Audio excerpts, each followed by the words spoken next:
Hi, today Oakley and I are going to show you how to change the battery on your 2015 and later GM truck key fob. You need a screwdriver and your key fob.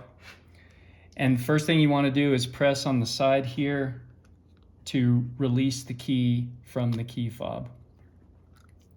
Now, I've seen a couple different ways to open the back online, so that's why I wanted to put this quick video together.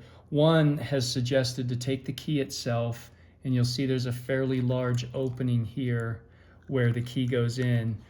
To take this, turn counterclockwise and try to open it. Oakley, am I doing it right? So that's one way to do it. Another way would be to take a flathead screwdriver, put it in that same larger hole. You don't have to push it too far down in there, and to turn counterclockwise. That should work, but what I've seen is the easiest way to do it is right in the middle here. There's a tiny gap. You can put the tip of the screwdriver in there and just twist it slightly, and it pops open pretty easily.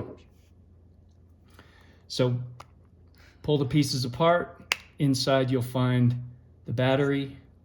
No treats in there, Oakley. You can take the screwdriver, remove the battery. Notice that the positive plus is face down.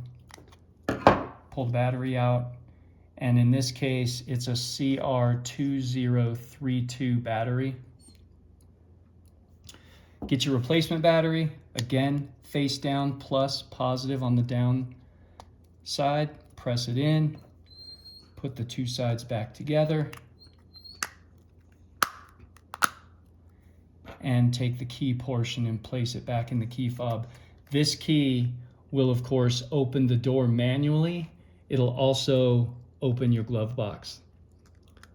That's it. Thanks for watching.